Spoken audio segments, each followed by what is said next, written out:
बिस्मिल्लाहिर्रहमानिर्रहीम। Welcome to lecture number 37 of operating systems. आज हम कवर करेंगे वर्चुअल मेमोरी का कॉन्सेप्ट एंड डिमांड पेजिंग। तो सबसे पहले हम देख लेते हैं कि हमारे पास एक एग्जांपल गिवन है कि इंटेल 80386 आर्किटेक्चर था। ये हमने लास्ट लेक्चर में देखा था कि इसके अंदर एक रियल मोड होता है और एक प्रोटेक्टिव मोड होता है।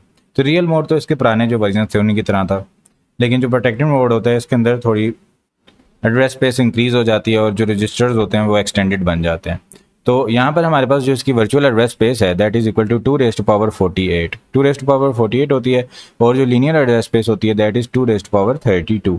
तो ये एमसीक्यूज के लिए चीज़ें इंपॉर्टेंट है। जस्ट इसके अंदर जो मैक्सिमम सेगमेंट साइज होता है वो 4 GB के इक्वल होता है, क्योंकि जब हम इसके अंदर लीनियर एड्रेस स्पेस को देखते हैं 2 रेज़ टू पावर 32 तो उसके अंदर 16 जो होती हैं बिट्स हमारे पास सेगमेंट के लिए होती हैं। 2 रेज़ टू पावर 16 करते हैं तो हमारे पास 4 GB साइज हो जाता है।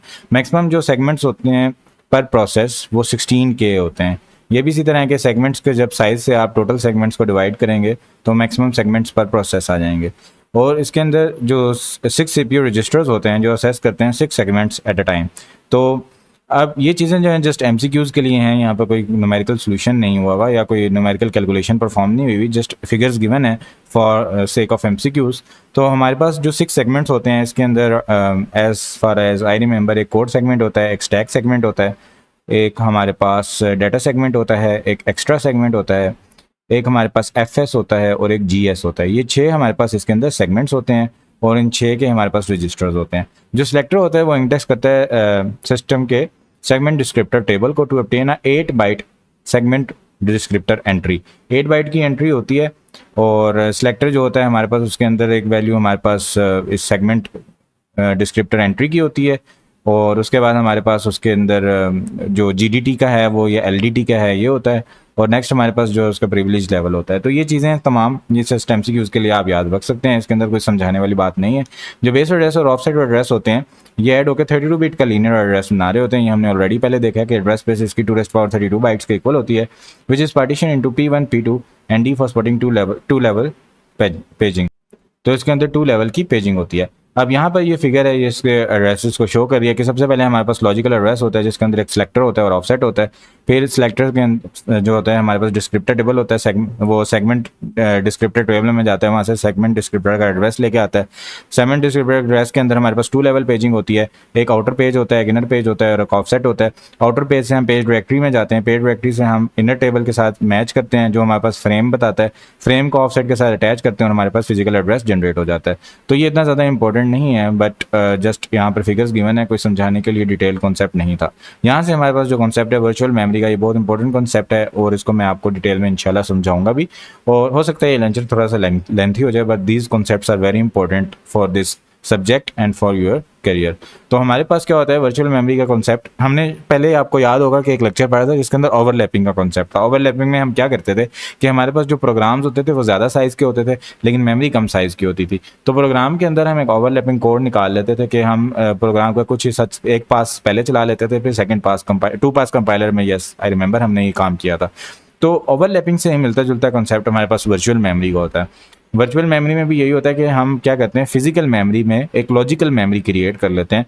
Physical memory for example 1 GB की है तो लॉजिकल मेमोरी को हम ज़्यादा बना लेते हैं 2 GB 3 GB वट एवर। तो इसकी एग्जांपल जो हो जैसे हमारे पास फ्यूचर ट्रेडिंग होती है, बाइनेंस में हम फ्यूचर ट्रेडिंग करते हैं या किसी भी हम एक्सचेंज पर जब क्रिप्टो में फ्यूचर ट्रेडिंग करते हैं तो वो इसी तरह होता है कि हमारे पास जो एसेट्स होते हैं वो कम होते हैं लेकिन फ्यूचर ट्रेडिंग में हम क्या करते हैं एसेट्स को ज़्यादा ले लेते हैं, उसमें लिवरेज अप्लाई कर देते हैं कि फॉर एग्जांपल मेरे पास $100 हैं, लिवरेज अप्लाई करके 10x में उसको $1000 के इक्वल कर लूँगा जो कि हराम चीज़ होती है, जो जिसके अगेंस्ट रियल में एक्चुअल में कोई चीज़ एग्जिस्ट नहीं करती, दैट इज़ हराम। तो हमारे पास वर्चुअल मेमोरी का कॉन्सेप्ट जो है वो हराम नहीं है। I was talking about the future trading. तो हमारे पास जो वर्चुअल मेमोरी का कॉन्सेप्ट है वो तो हलाल है, एग्जाम में हमने याद करना है और अच्छे ग्रेड लेना है। तो एग्जामिनेशन जो रियल प्रोग्राम्स के होते हैं ये हमें शो करते हैं कि काफ़ी ज़्यादा केसेस में हमारे पास क्या होता है एंटायर प्रोग्राम को मेमोरी में रखने की ज़रूरत नहीं पड़ती। क्यों ज़रूरत नहीं पड़ती? प्रोग्राम के अंदर कभी कोड होता है जो कि एरर हैंडल करने के लिए यूज़ हो रहा होता है। अब फॉर एग्जांपल हम इतने अच्छे प्रोग्रामर थे कि एरर आया ही नहीं, तो उस एरर हैंडलिंग कोड की ज़रूरत ही नहीं पड़ी, तो वो कोड हमने ऐसे ही मेमोरी में डाला था। उसके अलावा हमारे पास अरेज होती हैं, लिस्ट होते हैं, टेबल्स होते हैं। अब अरेज फॉर एग्जांपल मैंने एलिमेंट्स रखे हुए 10x10 लेकिन स्टैटिक अरे थी 100x100 एलिमेंट्स की मैंने डिक्लेयर कर दी थी और इस वजह से क्या हुआ कि मैंने स्पेस जो ऑक्यूपाई कर ली 100x100 एलिमेंट्स की कर ली लेकिन यूज़ मैंने 10x10 एलिमेंट्स की करनी थी। और इसके अलावा हमारे पास कुछ ऐसे प्रोग्राम के पॉइंट्स होते हैं जो रेयरली यूज़ होते हैं, जैसे इस फंक्शंस मैंने डिफाइन किए हुए हैं जो कि यूज़ नहीं करने मैंने, या कोई लाइब्रेरीज़ में इंपोर्ट कर रहा हूँ जो कि मैंने डिटेल में यूज़ नहीं करनी। तो ये तमाम मसले होते हैं कि हम एक्स्ट्रा चीज़ें लोड कर रहे होते हैं मेमोरी के अंदर। तो इन एक्स्ट्रा चीज़ों को लोड करने के बजाय हम क्या करते हैं कि इन केसेस में क्या होता है कि जब भी इंटायर प्रोग्राम हमें ज़रूरत पड़ती है उसकी, तो ये तमाम प्रोग्राम की ज़रूरत एट द सेम टाइम नहीं पड़ती। कि फॉर एग्जांपल कि अगर इन केसेस के अलावा, अगर एक तो हमने ये देखा ना कि कुछ ऐसी चीज़ें हैं जिनकी ज़रूरत ही नहीं पड़ रही, हम कह रहे हैं कि चलो फॉर एग्जांपल आप कहते हो कि तमाम चीज़ों की ज़रूरत है, लेकिन तमाम चीज़ों की एक ही इंस्टेंस में, एक ही सेकंड के सब सेकंड में, तो सब फैक्टर में तो ज़रूरत नहीं पड़ती ना। एक टाइम पे तो आपने कम चीज़ें फिर भी इस्तेमाल करनी होंगी। तो ability to execute a program that is only partially in the memories confer many benefits. तो अगर हम ऐसा प्रोग्राम बना लें, ऐसा एक मैकेनिज्म बना लें जो कि पार्शली मेमोरी के अंदर लोड हो, जितना उस टाइम पे उस इंस्टेंस पे उसने चलना है सिर्फ उतना मेमोरी के अंदर आए, तो काफ़ी ज़्यादा बेनिफिट्स आ जाएंगे। क्या बेनिफिट्स आएंगे? हमारे पास स्पेस ज़्यादा अवेलेबल हो जाएगी, प्रोग्राम कम स्पेस लेगा, और उसके अलावा हम जब प्रोग्राम्स कम स्पेस लेगा मल्टीपल प्रोग्राम्स को चला सकेंगे। तो a program would no longer be constrained by the amount of physical memory that is available. एक तो ये कि प्रोग्राम अगर ज़्यादा साइज का और फिजिकल मेमोरी कम साइज की है तो वो कंस्ट्रेंड नहीं होगा मेमोरी से। तो क्या होगा कि हम बड़े बड़े प्रोग्राम्स लिख सकते हैं जो कि लार्ज वर्चुअल एड्रेस स्पेस के लिए होंगे, और यूज़र को प्रोग्रामिंग टास्क जो है वो सिंप्लीफाई हो जाएगी, कॉम्पैक्ट प्रोग्राम लिखने की ज़रूरत नहीं पड़ेगी। उसके अलावा हमारे पास, क्योंकि ईच यूज़र प्रोग्राम जो होता है वो लेस फिजिकल मेमोरी लेगा, तो मोर प्रोग्राम्स एग्जीक्यूट कर सकेंगे सेम टाइम पे, और हमारे पास सीपीयू यूटिलाइजेशन इंक्रीज हो जाएगी, थ्रूपुट भी इंक्रीज हो जाएगी। थ्रूपुट क्या होता है कि number of the work done.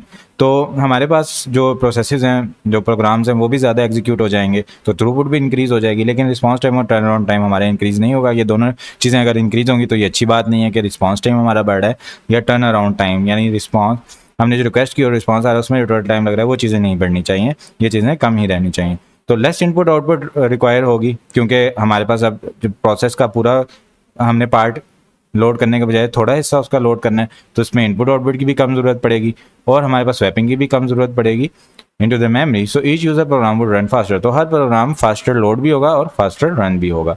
तो अब इस प्रोग्राम को जब हम रन कर रहे होते हैं मेमोरी में, तो ये क्या करता है, ये सिस्टम और यूज़र दोनों के लिए बेनिफिशियल होता है। अब यहाँ पर हमारे पास एक बहुत इंपॉर्टेंट एमसीक्यू है, virtual memory is the separation of user logical memory from physical memory. यानी हम क्या करते हैं कि फिजिकल मेमोरी से लॉजिकल मेमोरी को सेपरेट कर देते हैं। असल में हमारे पास फिजिकल मेमोरी होती है छोटी सी, और हम लॉजिकल मेमोरी बहुत बड़ी सी बना लेते हैं। ऐसा लगता है कि हमारे पास बहुत बड़ी मेमोरी है। This separation allows an extremely large virtual memory to be provided for programmers when only a smaller physical memory is available। Physical memory छोटी सी अवेलेबल होती है, लेकिन वर्चुअल मेमोरी बहुत बड़ी नज़र आना शुरू हो जाती है। Virtual memory makes the task of programming easier. Task of programming easier बन जाती है। जो हम पहले भी देखा कि प्रोग्रामर को जो फिजिकल मेमोरी है उसके अमाउंट की फिक्र नहीं करनी पड़ती, कॉम्पैक्ट कोड नहीं लिखना पड़ता, और कोड जो है वो ओवरलेज में जब उसको रखने की ज़रूरत पड़ती थी तो प्रोग्रामर की अपनी रिस्पॉन्सिबिलिटी होती थी कि वो ओवरलेज में प्रोग्राम लिखते थे और ओवरलेज का ड्राइवर भी बनाते थे। ये हम तमाम चीज़ें पहले देख चुके हैं।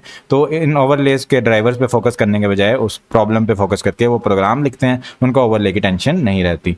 इसके अलावा हमारे पास लॉजिकल मेमोरी को जो फिजिकल मेमोरी से सेपरेट किया जाता है, तो वर्चुअल मेमोरी के अंदर हमारे पास फाइल्स और memory to be share by several different processes through page sharing.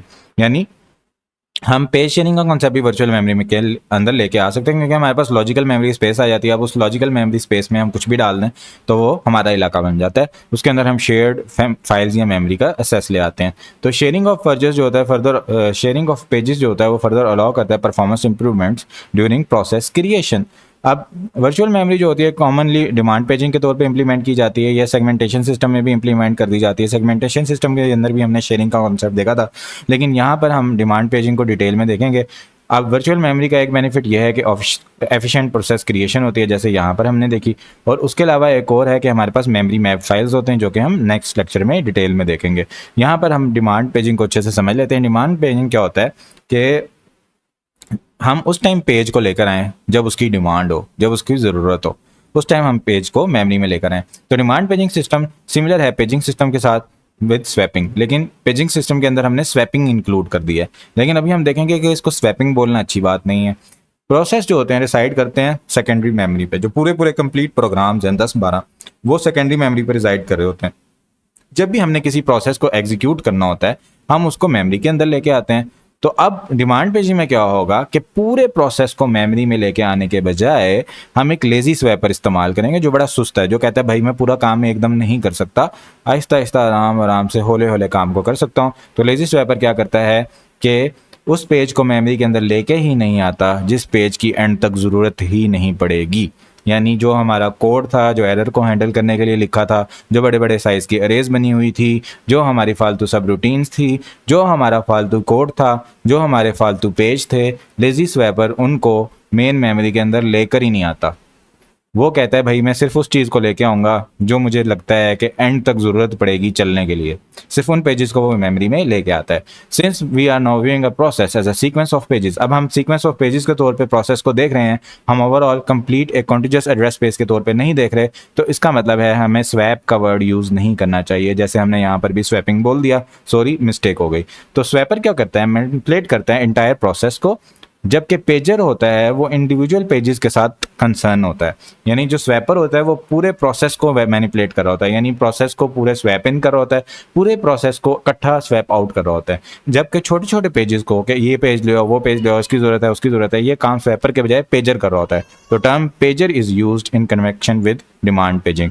तो यहाँ पर हमारे पास टर्म यूज़ होती है डेट इज़ पेजर। ये इंपॉर्टेंट एमसीक्यू है। उसके बाद हमारे पास बेसिक कॉन्सेप्ट है, बेसिक कॉन्सेप्ट ले लेते हैं। तो अभी तक हम क्या कर रहे थे, अच्छा when a process is to be swapped in, जब भी हमें किसी प्रोसेस को स्वैप इन करने की जरूरत पड़ेगी तो पेजिंग सॉफ्टवेयर होता है वो गेस करेगा कि ये प्रोसेस जब हमारे पास मेमोरी में आ रहा है तो इसको एंड तक किन किन चीज़ों की ज़रूरत पड़ेगी, सीपीयू में मेमोरी के किन किन आइटम्स की, किन किन पेजेस की ज़रूरत पड़ेगी, which use be before the process is swapped out again. यानी स्वैप आउट बाहर होने से पहले पहले प्रोसेस को किन किन चीज़ों की जरूरत पड़ जाएगी वो इसी टाइम एनालाइज कर लेता है।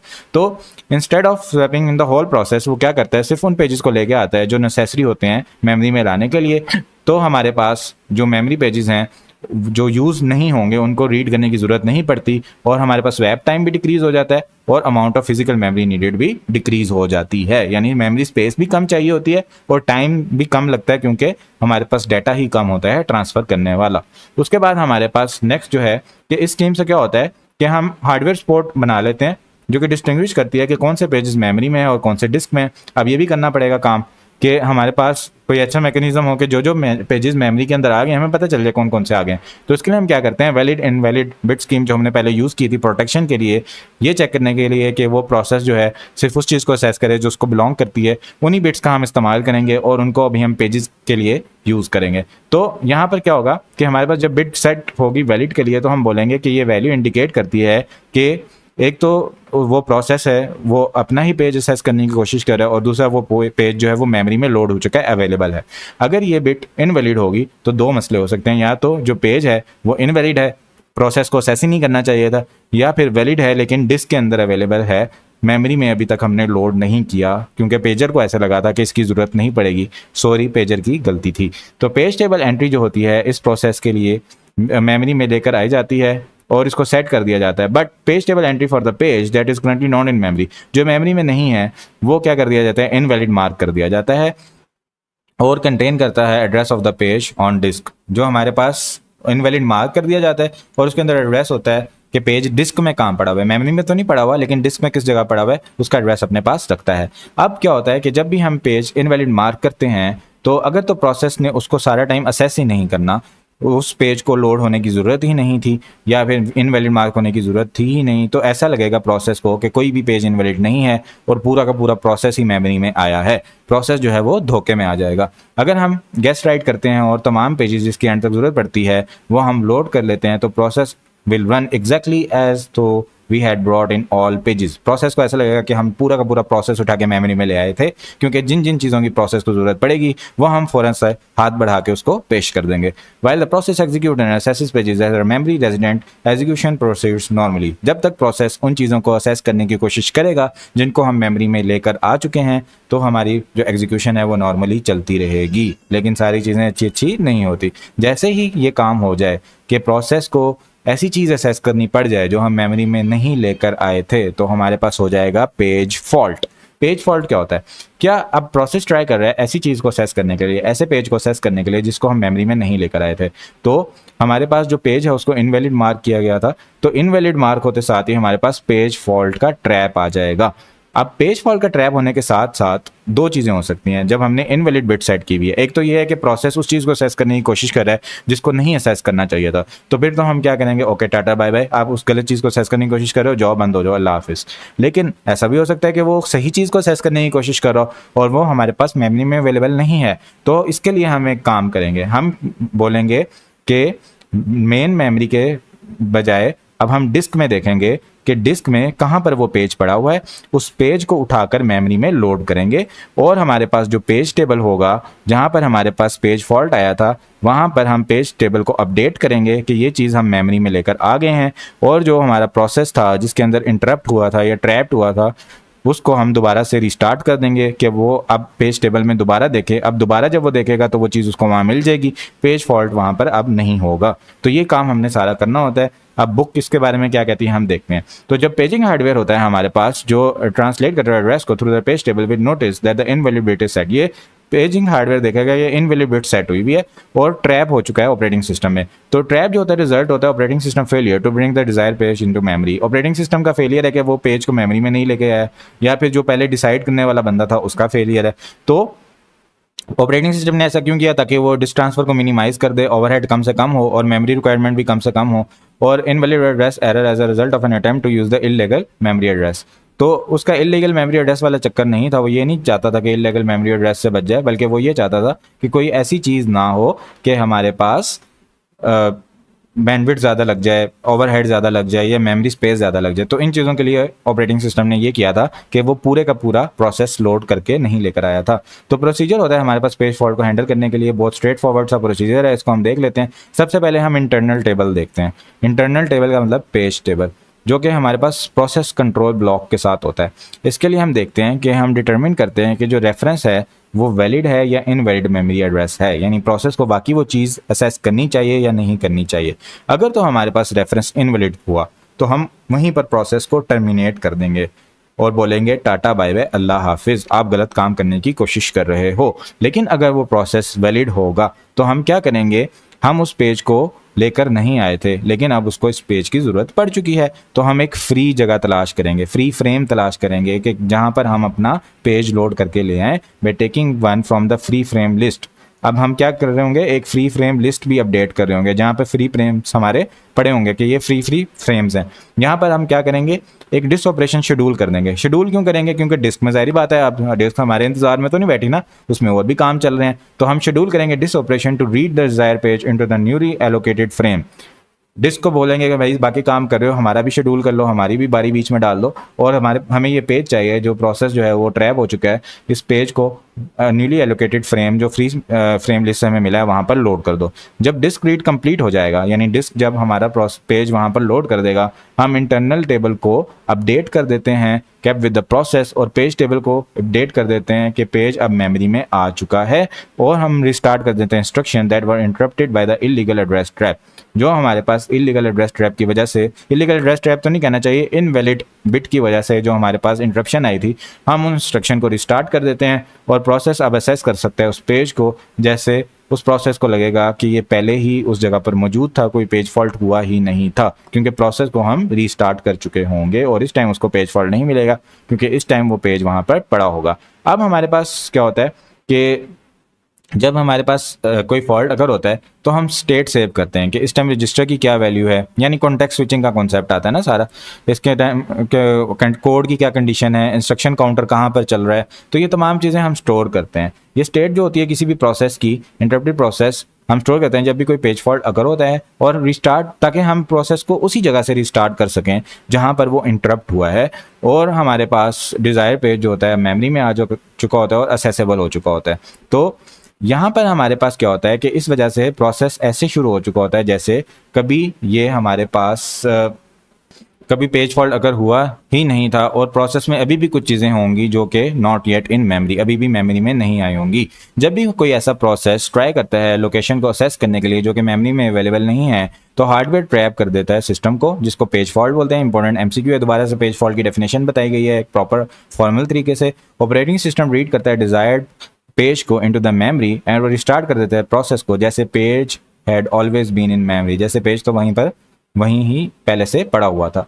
तो एक्सट्रीम केस में हमारे पास क्या होता है, एक्सट्रीम केस में ये होता है कि हम जो प्रोसेस है उसको ऐसे स्टार्ट कर दें कि कोई पेज मेमोरी में रखें ही ना, ठीक है। एक्सट्रीम केस ये होगा कि हम डिमांड पेजिंग इस तरह की बना दें कि जब हम प्रोसेस स्टार्ट करें तो हमारा जो पेज हैंडलर है या डिसाइड करने वाला भाई है वो कहे भाई मैं कोई भी पेज लोड नहीं करता, पूरा का पूरा प्रोसेस ही लोड नहीं करता, और जैसे जैसे हमारा प्रोसेस चलता रहे वैसे वैसे वो बताता रहे मुझे इस पेज की जरूरत है, मुझे इस पेज की जरूरत है, मुझे इस पेज की जरूरत है, पेज फॉल्ट करता रहे, तो इसको हम बोलेंगे कि प्योर डिमांड पेजिंग हो चुकी है। तो यहाँ पर हमारे पास जो ऑपरेटिंग सिस्टम है सेट कर देते हैं instruction pointed to the first instruction of the process, और हमारे पास जो नॉन मेमोरी रेजिडेंट पेज होते हैं प्रोसेस इमीडिएटली फॉल्ट करता है कि मुझे ये पेज चाहिए, और जब इस पेज को मेमोरी में ले आते हैं तो प्रोसेस एग्जीक्यूट करता है और फिर दोबारा फॉल्ट करता है जब उसको दोबारा अगला पेज चाहिए होता है, और उसके बाद हम क्या करते हैं कि उस टाइम तक ये फॉल्ट जनरेट करता रहता है, तब तक इसके तमाम पेजेस मेमोरी में नहीं आ जाते। जब तमाम पेजेस मेमोरी में आ जाते हैं तो ये नो मोर फॉल्ट्स के साथ एग्जीक्यूट कर जाता है। इस स्कीम को कहते हैं pure demand paging. Never bring a page into memory until it is required. Never bring a page into memory until it is required, या ऐसे भी कह सकते हैं कि never bring a page into memory until a fault occurs। तो ये आपने याद रखना है प्योर डिमांड पेजिंग क्या होता है for a short question. Next हमारे पास है hardware needed to support demand paging is same as the hardware for paging and swapping. जो हमने पेजिंग और स्वैपिंग के लिए हार्डवेयर यूज़ की थी, जो पेज टेबल एक यूज़ किया था हमने और सेकेंडरी मेमोरी यूज़ की थी, यही हमें डिमांड पेजिंग में भी ज़रूरत पड़ती है। पेज टेबल होता है जो कि हमारे पास इनवैलिड या इनवैलिड बिट को मार्क करता है और special value of protection bits होती हैं ये, और सेकेंडरी मेमोरी की ज़रूरत पड़ती है क्योंकि इस मेमोरी के अंदर तमाम पेजेस होते हैं जो कि अभी मेन मेमोरी में नहीं है। सेकेंडरी मेमोरी जो होती है ये हाई स्पीड डिस्क होती है, तो इसको स्वैप डिवाइस भी बोला जाता है सेकेंडरी मेमोरी को, और जो सेक्शन होता है डिस्क का जो इस पर्पज़ के लिए यूज़ किया जाता है इसको स्वैप स्पेस बोला जाता है। बहुत ही ज़्यादा इंपॉर्टेंट एमसीक्यू है कि वो जगह जिसके अंदर हम ये डाटा रखते हैं, तमाम ऐसे प्रोसेसेस को रखते हैं जो कि यूज़ में नहीं है अभी, तो उसको क्या बोलते हैं, उसको बोलते हैं स्वैप स्पेस।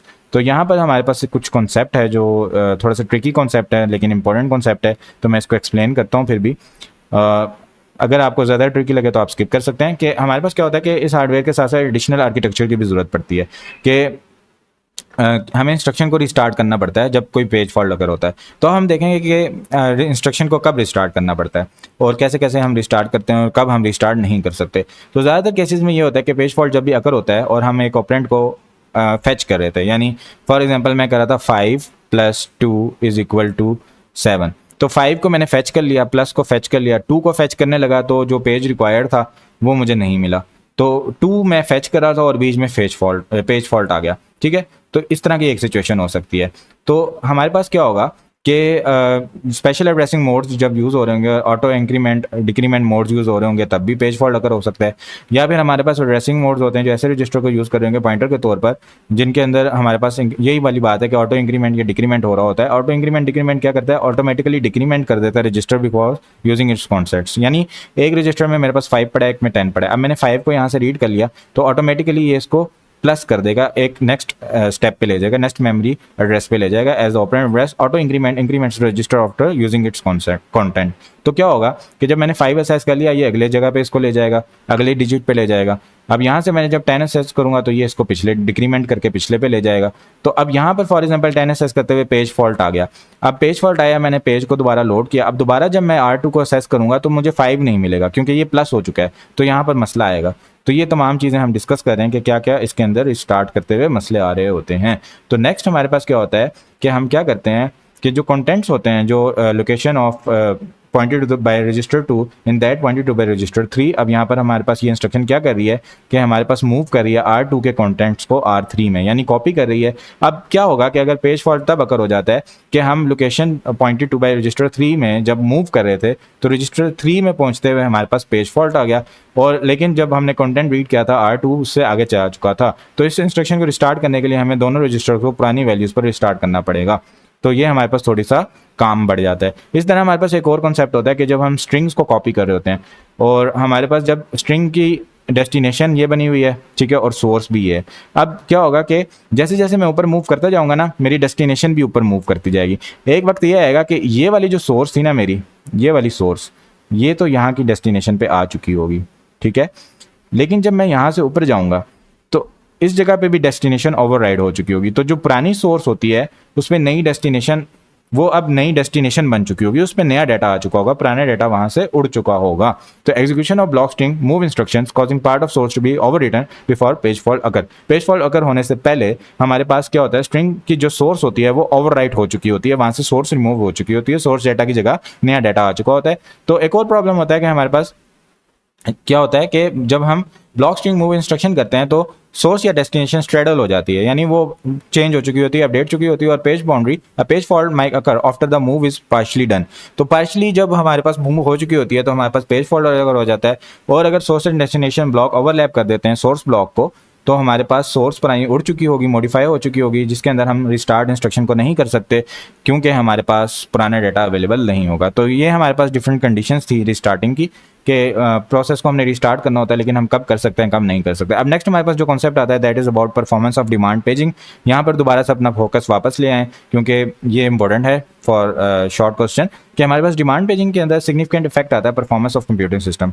ज़ाहिर बात है कंप्यूटर सिस्टम के अंदर अब हमने देखना है कि कोई प्रोसेस मेमोरी में पड़ा होगा कोई नहीं पड़ा होगा, तो पेज फॉल्ट आएंगे तो इफेक्ट तो आएगा। अब हम इस इफेक्ट को कैलकुलेट करेंगे कितना इफेक्ट आएगा। तो अब हम क्या करते हैं, इफेक्टिव एसेस टाइम कैलकुलेट करते हैं फॉर डिमांड पेजिंग।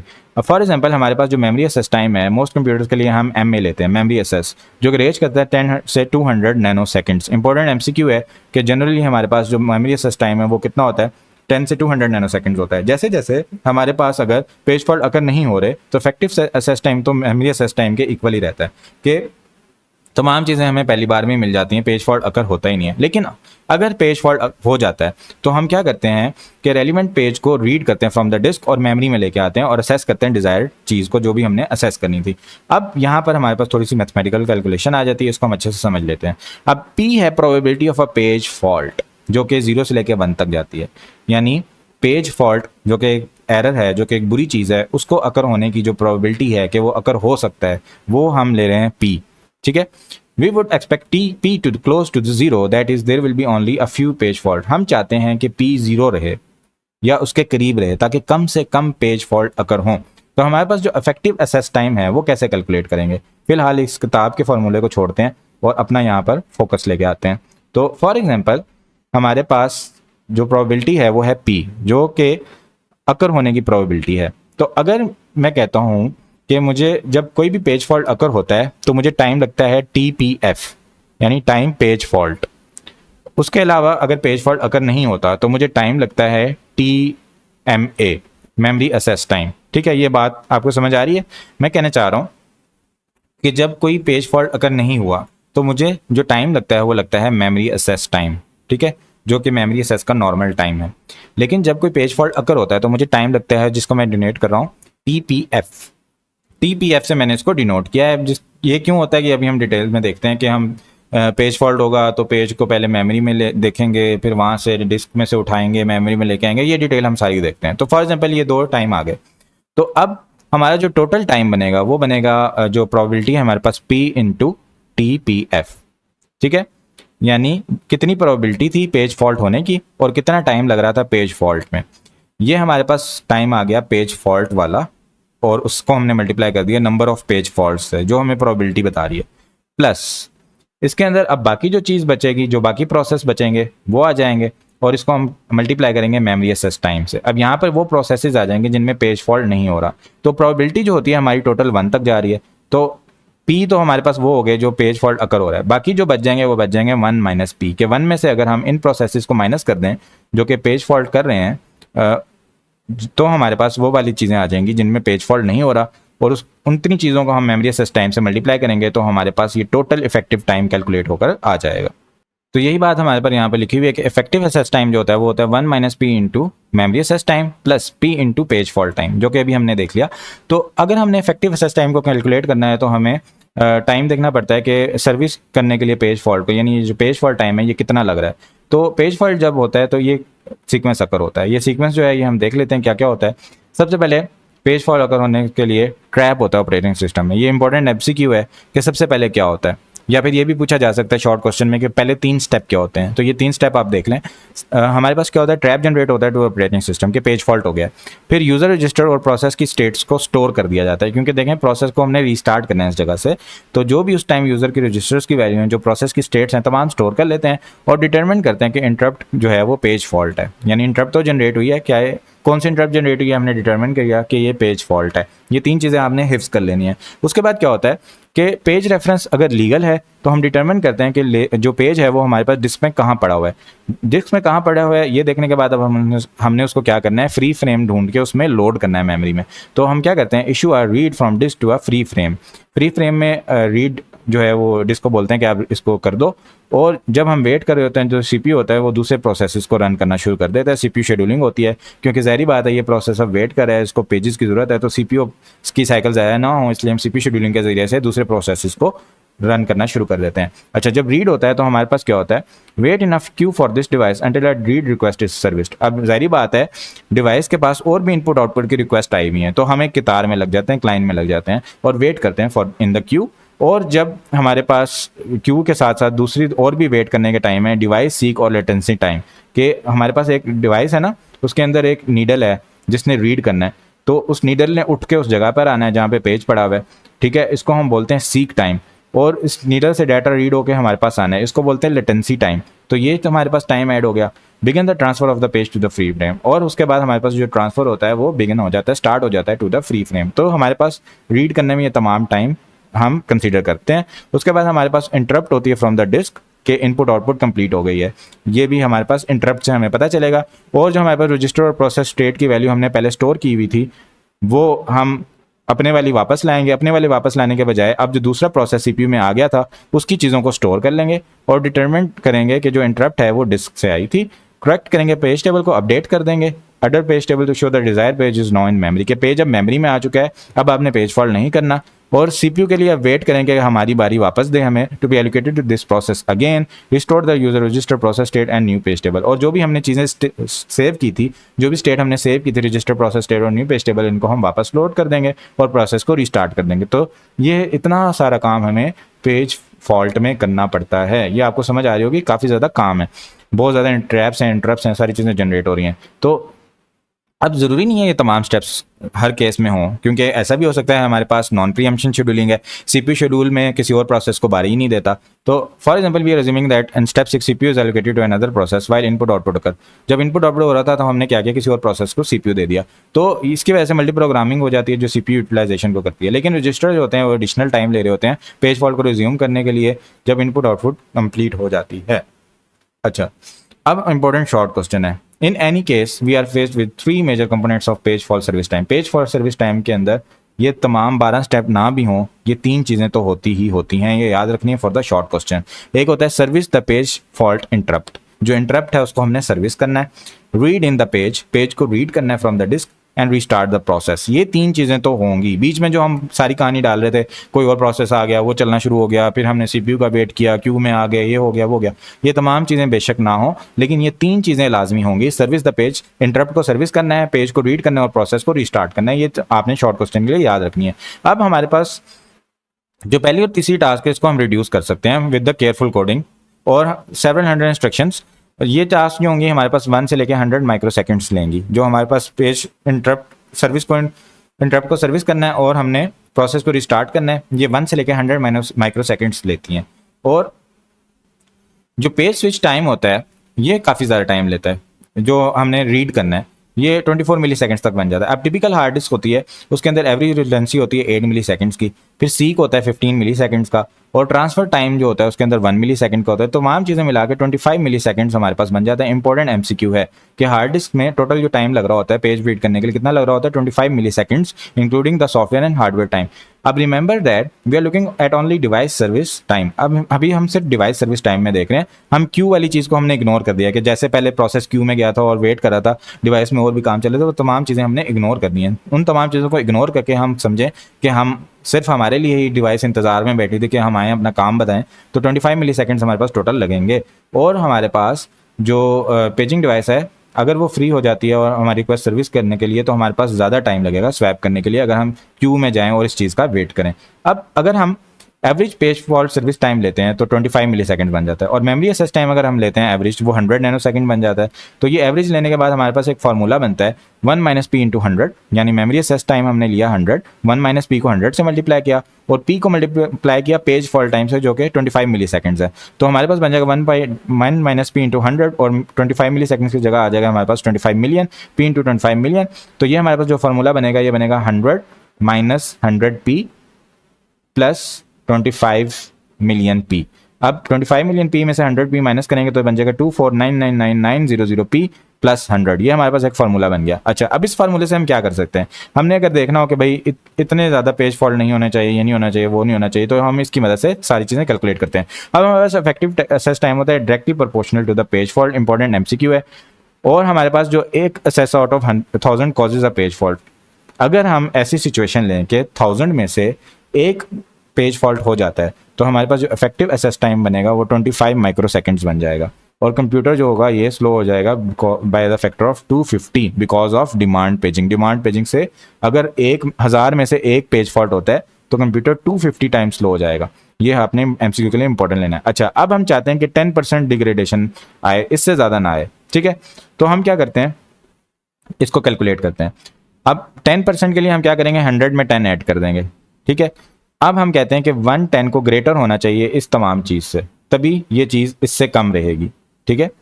तो अब हम क्या करते हैं, यहाँ से हम 10 को ले जाके दूसरी तरफ डिवाइड कर देते हैं। जब हम दूसरी तरफ डिवाइड करेंगे, कैलकुलेशन करनी पड़ रही है, ये मेथड हम यूज़ नहीं करते, तो हमारे पास पॉसिबल होता है कि system better paging throughput gain कर ले कि हम एक इंटायर फाइल को स्वैप स्पेस के अंदर लेके आ जाते हैं एज प्रोसेस स्टार्टअप। यानी इसको मैं आसान फाज में समझाता हूँ कि हमारे पास जब हम डिमांड पेजिंग कर रहे थे तो हम ये करते थे कि पूरे प्रोसेस को मेमोरी में लेके आने के बजाय प्रोसेस के सिर्फ उन पार्ट्स को मेमोरी में लेके आते थे जिनकी हमें ज़रूरत पड़ती थी। तो मेमोरी में तो हम ऐसा ही करेंगे, लेकिन स्वैप स्पेस हमारे पास जो जगह होगी वहाँ पर हम फिर भी सिर्फ उन पेजेस को लाने के बजाय कि जिनकी ज़रूरत पड़ी, हम पूरे के पूरे प्रोसेस को एट स्टार्टअप स्वैप स्पेस में लेके आ जाते हैं।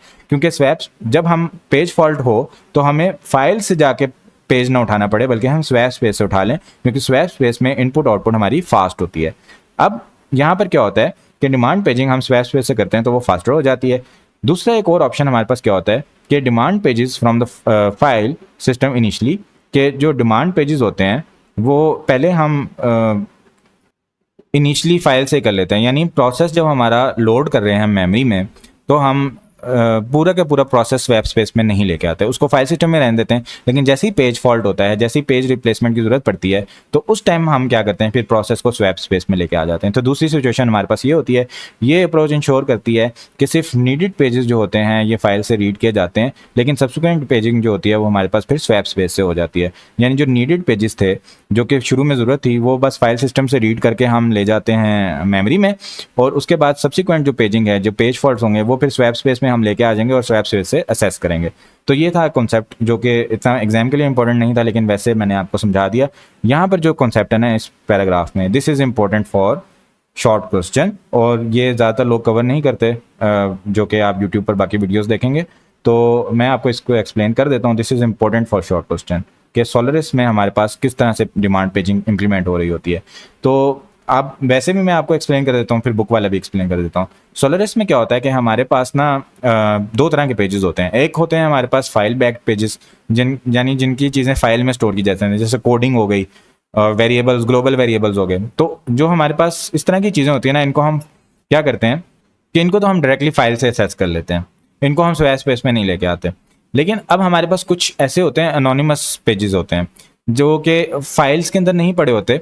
जैसे किसी यूज़र ने प्रोसेस चलाया, प्रोसेस चलाते हुए उसने इनपुट का फंक्शन आया था, कुछ इनपुट किया, या प्रोसेस ने रन टाइम में कुछ कैलकुलेशंस की, तो वो तो फाइल में नहीं पड़ी होंगी ना, फाइल तो सिस्टम में पहले से पड़ी थी। प्रोसेस ने जो रन टाइम में तमाम कैलकुलेशंस की हैं, जो इनपुट लिया है, तमाम चीज़ें की हैं, उनको हम एनोनिमस पेजेस कहते हैं। तो उनको हम फाइल सिस्टम में रखने के बजाय स्वैप स्पेस में रख लेते हैं, और जब उनकी ज़रूरत पड़ती है तो हम स्वैप स्पेस से उनको यूज़ कर लेते हैं। ओवरऑल कॉन्सेप्ट हमारे पास ये है कि सोलारिस में एक हाइब्रिड यूज़ किया जाता है स्वैप स्पेस और फाइल सिस्टम का। अब बुक में क्या लिखा है इसको हम देख लेते हैं, और आपने इसको शॉर्ट क्वेश्चन के लिए समझना है और अपने अल्फाज में लिख देना है। तो कुछ सिस्टम्स होते हैं, अच्छा मैं पहले इसको रीड करता हूँ फिर समझाता हूँ।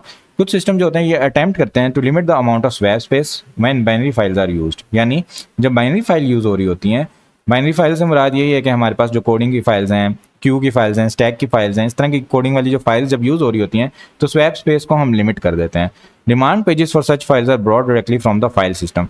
जो बाइनरी फाइल्स की जो चीज़ें होंगी, जो बाइनरी फाइल्स में हमारे पास ग्लोबल वेरिएबल्स हैं, कोडिंग की चीज़ें हैं, जो फाइल की फॉर्म में पड़ी हुई हैं, वो डायरेक्टली फाइल सिस्टम से हम डिमांड पेजिंग में ले आते हैं। However, when the page replacement is called for, लेकिन जब जैसे ही पेज रिप्लेसमेंट की जरूरत पड़ती है, these pages can simply be overwritten and read in from the file system again in ever needed। यानी पहले हम क्या कर रहे थे कि जब पेज रिप्लेसमेंट हुआ था तो हमने स्वैप स्पेस में उसको लोड कर दिया था, लेकिन यहाँ पर क्या होगा कि जब भी कभी पेज रिप्लेसमेंट की जरूरत पड़ेगी तो दोबारा फाइल सिस्टम से रीड किया जाएगा। उनको कभी भी किसी भी सूरत में स्वैप स्पेस में हम लेकर नहीं आते, स्वैप स्पेस को हम फ्री रखते हैं। Using this approach the file system itself serve as the backing store. अब यहाँ पर क्या होगा कि हमारा जो फाइल सिस्टम होगा वो एक स्वैप स्पेस के तौर पे या बैकिंग स्टोर के तौर पे काम कर रहा होगा। यानी जब भी हमें बाइनरी फाइल्स के अंदर से कुछ भी असेस करना है, ग्लोबल वेरिएबल्स हैं, कोड है, पहले से डिफाइन हुई हुई चीज़ें हैं, उनको हम स्वैप स्पेस में नहीं लेके आते, हर बार उनको हम फाइल से ही असेस करते हैं और फाइल सिस्टम ही हमारे पास बैकिंग स्टोर के तौर पर काम कर रहा होता है। However swap space must still be used for pages not associated with a file. लेकिन ऐसे पेजेस जो किसी फाइल से एसोसिएटेड नहीं है, जैसे मैंने आपको बताया रन टाइम की चीज़ें, इनपुट, कैलकुलेशंस, ये चीज़ें ये फाइल से एसोसिएटेड नहीं है। These pages include the stack and heap for a process. अब हीप होता है ना, डायनेमिक मेमोरी होती है, या स्टैक की कुछ वैल्यूज होती हैं जो कैलकुलेशन के दरमियान आ रही हैं, ये पेजेस होते हैं। This technique is used in several system included Solaris. तो ये वाली जो चीज़ें होती हैं, ये जो स्टैक हो गया, हीप हो गया, ये ऐसे पेजेस हो गए जो फाइल से एसोसिएटेड नहीं है, उनको स्वैप स्पेस में रखा जाता है। स्वैप स्पेस उनके लिए यूज की जा रही होती है। This technique is used in several systems including Solaris. तो ये टेक्निक हमारे पास सोलरिस में यूज की जाती है। ये कॉन्सेप्ट आपने याद रखना है। मैं दोबारा आपको बता देता हूँ बुक के कॉन्सेप्ट को छुपा के। वैसे फर्दर आसान अल्फाज में बताता हूँ कि हमारे पास क्या होता है कि कुछ हमने प्रोग्राम यहाँ पर लिखा है जिसके अंदर हमारे पास कोड है, वेरिएबल्स हमने डिफाइन किए हुए हैं, ठीक है, ये फाइल है। तो जब हमारे पास ये पेज टेबल है, यहाँ पर हमारे पास पेजेस मेमोरी में पड़े हुए हैं। अब पेज टेबल ने जब कोई चीज़ असेस करनी है तो वो मेमोरी से असेस कर रहा है, ठीक है। अब जो ओरिजिनल कोड है या कोई भी ऐसी चीज़ है जो कि हमने मेमोरी में लोड नहीं की हुई, तो हम मेमोरी में लोड करने के बजाय डायरेक्टली फाइल से असेस करेंगे। जब रिप्लेसमेंट की ज़रूरत पड़ेगी तब भी हम क्या करेंगे, यहीं से असेस करते रहेंगे फाइल से हमेशा।